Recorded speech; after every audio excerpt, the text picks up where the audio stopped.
నమస్తే viewers, first of all thank you మమ్మల్ని ఇంత బాగా ఎంకరేజ్ చేస్తున్నందుకు. మోర్ దెన్ 32,000 సబ్స్క్రైబర్స్ అండ్ అందరికీ ధన్యవాదాలు. కొన్ని వీడియోస్, ఒక వీడియో మాత్రం 1 మిలియన్ వ్యూస్ క్రాస్ అయింది. So we are very happy and మాకు అది చాలా స్ట్రెంగ్త్ని, ఎంకరేజ్మెంట్ని ఇస్తుంది. ఇంకా ఇలాంటి ఎడ్యుకేషనల్ వీడియోస్ చాలా చేయాలని అవి మేము చేస్తూనే ఉంటాం. Once again thank you for all viewers. Next, నేను ఇవాళ మీ ముందుకు వచ్చింది ఎందుకు అనంటే ఈ జ్ఞానదంతం యొక్క ట్రీట్మెంట్ గురించి మాట్లాడడానికి. అంటే జ్ఞానదంతం ఖచ్చితంగా తీయించుకోవాలనా, లేకపోతే దానికి ఏమన్నా ట్రీట్మెంట్ ఆప్షన్స్ ఉన్నాయా, ఒకవేళ తీయించుకోవద్దు అనుకుంటే ఎట్లా, ఎప్పుడు తీయించుకోవాలి, అసలు తీయించుకోవాలా వద్దా, తీయించుకుంటే మీకు ఎలాంటి పరిణామాలు ఉంటాయి, తీయించుకోకపోతే ఏమవుతుంది అనేది మనం డిస్కస్ చేద్దాం.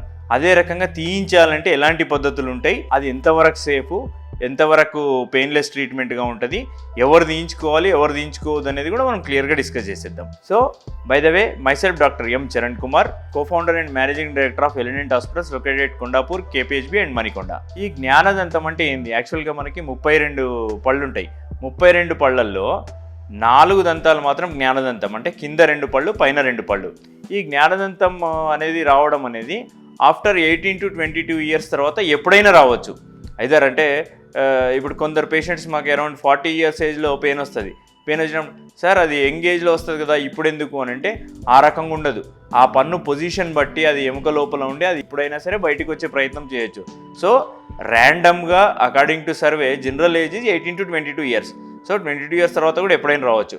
సో ఇట్లా జ్ఞానదంతం వచ్చినప్పుడు మనకు నొప్పి వస్తుంది. నొప్పి వచ్చినప్పుడు మీరు హాస్పిటల్కి వెళ్తారు. వెళ్ళినప్పుడు మీకు ఒకవేళ తీయించుకోవాలని అడ్వైజ్ చేసినారనుకోండి, సో చాలామంది కన్ఫ్యూజన్లో ఉంటారు. అరే పన్ను తీయించుకోవడం ఏంది, తీయించుకుంటే మనకు బోన్ లాస్ అవుతుందా, లేకపోతే upper teeth lower teeth relation తగ్గుతుందా, మనకు తినడానికి ప్రాపర్గా వస్తుందా రాదా, ఎలాంటి ఇబ్బందులు అయితేనే చాలామందికి డౌట్స్ ఉంటాయి కదా. సో ఆ డౌట్స్ అన్నీ మీరు ఈ వీడియో మొత్తం చూడండి, మీకు కంప్లీట్ క్లారిఫికేషన్ వస్తుంది. సో ఫస్ట్ ఆఫ్ ఆల్, జ్ఞానదంతం అనేది ఎందుకు తీయమని చెప్తారు అంటే, ఇప్పుడు జ్ఞానదంతం తీయమని చెప్పడానికి ఏంది అని అంటే, ఫస్ట్ థింగ్ దాని పొజిషన్. అంటే ఇప్పుడు అన్ని పళ్ళుకి ఒక అనాటమికల్ పొజిషన్ ఉంటుంది. ఈ పన్ను ఈ పొజిషన్లో ఉంటుంది, ఈ పొజిషన్లో ఉంటుంది. కానీ జ్ఞానదంతం మాత్రం ఒక్కొక్క పన్ను ఒక్కొక్క స్టైల్లో వస్తుంది. ఐదర్ పొడుగానే మనకి బోన్లో ఇమిడిపోవచ్చు, ఇంపాక్ట్ అవ్వచ్చు, లేదంటే ఇట్లా పడుకొని రావచ్చు, లేదంటే మ్యూజియం యాంగులర్ అంటే హాఫ్ పడుకొని హాఫ్ పైకి ఉండి రావచ్చు, లేదంటే ఉల్టా ఉండొచ్చు, లేదంటే ఇప్పుడు పైకి తీసుకున్నాను అనుకోండి బ్యాక్ సైడ్ యాంగులేషన్లో రావచ్చు, ఏ సైడ్ కన్నా రావచ్చు.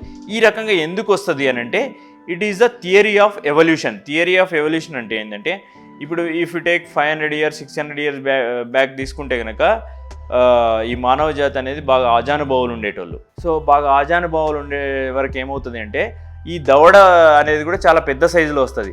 పెద్ద సైజులో వచ్చినప్పుడు ఆటోమేటిక్గా ఆ 32 పళ్ళకి ఈజీగా స్పేస్ అనేది దొరికిపోయేది. సో అప్పట్లో జ్ఞానదంతంకి ఇంత ఇబ్బంది అయ్యేది కాదు. కానీ యాజ్ జనరేషన్స్ అన్నీ ముందుకెళ్లే కొద్దీ ఈ మానవ జాతి స్టేచర్ అనేది తగ్గుతుంది. తగ్గేసరికి ఏమైపోతుందంటే, ఈ జా సైజ్ అనేది తగ్గుతుంది. జా సైజ్ అనేది తగ్గేసరికి ఈ జ్ఞానదంతంకి స్పేస్ ఉండట్లేదు. కానీ నంబర్ ఆఫ్ టీత్ అయితే తగ్గట్లేదు కదా. జా సైజ్ తగ్గుతుంది కానీ నంబర్ ఆఫ్ టీత్ తగ్గట్లేదు. సో ఈ జ్ఞానదంతంకి స్పేస్ ఉండట్లేదు. స్పేస్ ఉండకపోవడం వల్ల ఈ ఇబ్బంది వస్తుంది. అవును సార్, మరి స్పేస్ ఉండకపోతే జ్ఞానదంతంకి ఎందుకు ఇబ్బంది రావాలి, వేరే పళ్ళకి రావచ్చు కదా.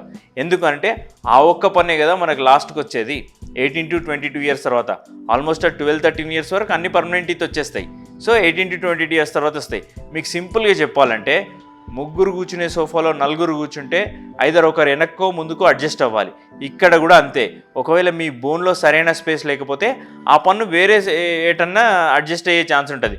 ఆ అడ్జస్ట్ అయ్యే క్రమంలో అది బయటికి వచ్చేటప్పుడు మీ ముందు పన్ను పైన ప్రెషర్ కనుక పెట్టచ్చు, లేదంటే ఈ ప్రాపర్గా రాకపోవడం వల్ల పై పన్ను కింది పన్ను వాటికి ఇంపింజ్మెంట్ వల్ల ఈ గమ్ డ్యామేజ్ అయిపోయి బాగా స్వెల్లింగ్, నోరు తెరవకపోవడం అట్లాంటివి కూడా జరగచ్చు. సో ఇవన్నీ ఎట్లా తెలుస్తాయి మనకు అంటే, మీకు ఏమైనా నొప్పి కానీ ఏమైనా ఇబ్బంది కానీ జరిగినప్పుడు మా దగ్గరకు వస్తే మేము ఫస్ట్ ఓరల్ ఎగ్జామినేషన్ చేస్తాం. డెంటల్ చైర్ పైన కూర్చోబెట్టి మీ నోట్లో చూస్తాం అసలు జ్ఞానదంతం కనబడుతుందా లేదా, కనబడకపోతే అక్కడ స్వెల్లింగ్ ఉందా లేదా, ఏమైనా టీత్ ఫీల్ అవ్వగలుగుతున్నామా లేదా, లేదు అంటే అప్పుడు ఎక్స్రే తీసుకొని ఎక్స్రేలో పొజిషన్ చూస్తాం. ఒకవేళ స్ట్రేట్గా బోన్లో ఇంపాక్ట్ అయ్యింది అంటే అది బయటికి రావడానికి ట్రై చేసినప్పుడు మీకు చాలా పెయిన్ అవుతుంది.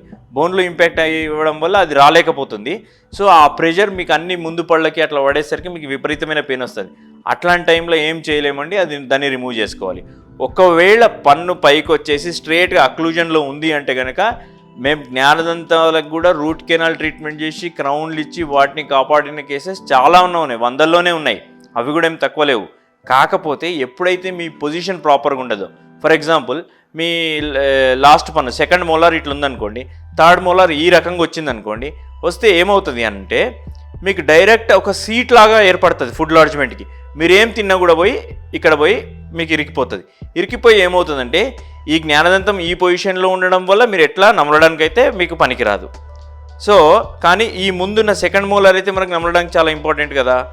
ఇక్కడ ఫుడ్ ఇరుకుపోవడం వల్ల ఈ పన్ను కూడా డ్యామేజ్ అవుతుంది. సో ఈ సెకండ్ మోలార్ని కాపాడడానికి దీన్ని సాక్రిఫైస్ చేయాల్సి వస్తుంది కంపల్సరీ, ఎందుకంటే ఆ పొజిషన్ని మనం మార్చలేము.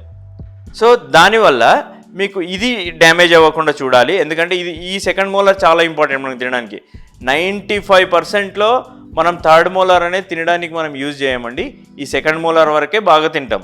సో మీకు చివింగ్ ఎఫిషియన్సీ, ఈ తినే ఎఫిషియన్సీ బాగుండాలి అంటే సెకండ్ మోలార్ని కాపాడడం చాలా ఇంపార్టెంట్. సో కొందరు ఏం చేస్తారు అంటే జ్ఞానదంతంకి రంధ్రం పడిపోతుంది, అక్కడ ఫుడ్ ఇరికిపోతుంది, కానీ పెయిన్ రావట్లేదు కదా అనేసి డిలే చేస్తారు, నెగ్లెక్ట్ చేస్తారు. నెగ్లెక్ట్ చేసినప్పుడు ఏమవుతుంది, ఈ సెకండ్ మోలార్ కూడా దాదాపు ఖరాబ్ అయిపోయి ఉంటుంది. మీరు నొప్పి వచ్చి డెంటిస్ట్ దగ్గరికి వెళ్ళేసరికి అప్పుడు ఏమవుతుంది, జ్ఞానదంతం తీయాలి, మళ్ళీ సెకండ్ మోలార్ కూడా రూట్ కెనాల్ చేసి క్యాప్ వేయాలి. అట్లా కాకుండా మీరు కనుక ఎర్లీగా కనుక ఇది డిటెక్ట్ చేసి మీరు డెంటిస్ట్ని కలవగలిగితే కనుక ఓన్లీ జ్ఞానదంతం తీసేసి మీ సెకండ్ మోలార్ని అట్లీస్ట్ హెల్తీ టీత్ అన్న కాపాడొచ్చు. ఒకటి. నెక్స్ట్ వచ్చేసేసి దాని షేప్ ఏ రకంగా ఉంది, పొజిషన్ ఏ రకంగా ఉంది అంటే కింద ఇప్పుడు మనం లోవర్ మ్యాండిబులర్ టీత్ తీసుకున్నాం అనుకోండి, లోవర్ జాలో టీత్ తీసుకున్నాం అనుకోండి, కింద మనకి ఇక్కడ ఒకటి ఇన్ఫీరియర్ ఆల్వియోలార్ అనే నర్వ్ ఉంటుంది. ఆ నర్వ్ కెనాల్కి ఇది ఏ రకంగా ఉంది అన్నదాన్ని బట్టి కూడా ఏ రకంగా తీయాలి అంటే నార్మల్ ఎక్స్ట్రాక్షన్ చేయొచ్చా లేదంటే సర్జికల్ ఎక్స్ట్రాక్షన్ చేయాలన్నా అనే డిసిజన్ ఉంటుంది. సో నెక్స్ట్ వచ్చేసి ఇప్పుడు పైన తీసుకుంటే దాని పొజిషన్ ఏ రకంగా ఉంది, స్ట్రైట్గా ఉందా లేదంటే సైడ్కి వచ్చిందా లేదంటే మొత్తం బయటి సైడ్ ఉందా.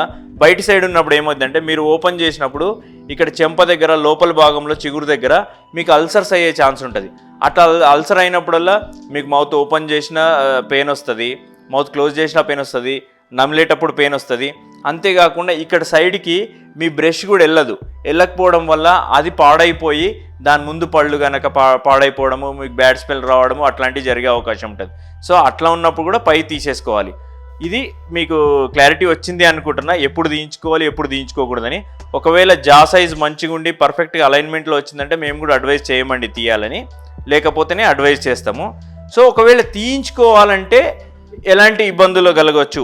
యాక్చువల్గా జ్ఞానదంతం తీయించడం అంటే అందరు భయపడతారు, ఎందుకనంటే అది చాలా పెయిన్ఫుల్ ప్రొసీజరు, తీసిన తర్వాత చాలా ఇబ్బంది పడాలనేది. మీరు విన్నది 100% వాస్తవమే, అది చాలా పెయిన్ఫుల్ ప్రొసీజర్. తీసినప్పుడు చాలా బాధపడాల్సి వస్తుంది, స్వెల్లింగ్ వస్తుంది, మౌత్ ఓపెనింగ్ ఇబ్బంది అవుతుంది. కానీ ఇప్పుడు వచ్చిన లేటెస్ట్ టెక్నాలజీస్ తోటి అలాంటి ఇష్యూస్ ఏమి లేకుండా వితౌట్ ఎనీ పెయిన్ జ్ఞానదంతం తీయచ్చు. అది ఎట్లా అంటే యాక్చువల్గా జ్ఞానదంతం తీసినప్పుడు ఈ పన్ను తీయడం వల్ల నొప్పి కంటే జ్ఞానదంతం తీసినప్పుడు ఏం చేస్తాం, మనము టీత్ని 2 పీసెస్ తీస్తాం. తీసినప్పుడు ఏమవుతుందంటే ఎంతసేపు అయితే మనం ఆ టూత్ని కట్ చేయడానికి చూస్తున్నామో అంతసేపు మీ చుట్టూన్న బోన్ కానీ చుట్టూన్న గమ్స్ కానీ కట్ అవుతూనే ఉంటాయి. సో ఎంతైతే కట్ అవుతాయో అంత బ్లీడ్ అవుతుంది, అంత స్వెల్లింగ్ వస్తుంది. ఎందుకంటే అంత భాగం మానాలి అన్నప్పుడు అంత స్వెల్లింగ్ వస్తుంది ఆటోమేటిక్గా. సో పన్ను తీయడం కంటే ఈ టిష్యూకి బోన్కి జరిగిన ట్రామా వల్లనే మీకు ఎక్కువ పెయిన్ వస్తుంది. సో మనం ఎప్పుడైతే ఈ ట్రామాని కనుక మనం తగ్గించినట్టయితే మీకు ఆటోమేటిక్ పోస్ట్ ఎక్స్ట్రాక్షన్ ఇంత ఇబ్బంది జరగదు. సో దానికి ఉన్న సొల్యూషన్ ఏంటిది అంటే piezo extraction, piezo surgical unit. Very nice equipment అండి. దీనిలో ఏమవుతుంది అని అంటే ఇది సాఫ్ట్ టిష్యూని కట్ చేయదు, ఓన్లీ హార్డ్ టిష్యూని కట్ చేయదు. అంటే మీ చిగురుని అసలు డ్యామేజ్ చేయదు, అది చిగురు కట్ అవ్వదు. ఓన్లీ ఒక చిన్న ఇన్సిషన్ ఇచ్చుకొని మీ టూత్ని బోన్ని దీంతో కట్ చేసేస్తే మీకు బ్లీడింగ్ తక్కువ అవుతుంది. బ్లీడింగ్ తక్కువ అవ్వడం వల్ల మాకు విజిబిలిటీ బాగుంటుంది, తొందరగా ట్రీట్మెంట్ చేయగలుగుతాం. సో మీరు ఓపెన్ ఎక్స్పోజర్ కూడా మీ బ్లడ్ మీ టిష్యూస్ అనేవి చాలా తక్కువ టైం ఎక్స్పోజ్ అయ్యి ఉంటుంది. సో ఇన్ఫెక్షన్ రేట్ తక్కువ, మీ టిష్యూ డ్యామేజ్ తక్కువ ఉన్నప్పుడు బ్లీడింగ్ తక్కువ ఉంటుంది, డ్యామేజ్ తక్కువ ఉన్నప్పుడు హీలింగ్ తొందరగా అవుతుంది, డ్యామేజ్ తక్కువ ఉన్నప్పుడు స్వెల్లింగ్ కూడా పెద్దగా రాదు. కాకపోతే ఈ రెగ్యులర్ కంటే ఈ పీజో ఎక్స్ట్రాక్షన్ సర్జికల్ ఎక్స్ట్రాక్షన్స్ కొంచెం ఎక్స్పెన్సివ్ ఉంటాయి. బట్ మీరు పడే బాధతో కంపేర్ చేస్తే అది పెద్ద విషయం కాదండి. సో ఈ వీడియో వల్ల మీకు జ్ఞానదంతం గురించి మొత్తం డీటెయిల్స్ తెలిసినాయని అనుకుంటున్నాను. మీకు ఇంకా ఏమైనా డౌట్స్ ఉంటే కనుక మాకు కింద స్క్రోల్ అవుతున్న నంబర్ కాల్ చేయండి, లేదంటే కమెంట్స్ పెట్టండి. We will get back to you. Thank you. ధన్యవాదాలు.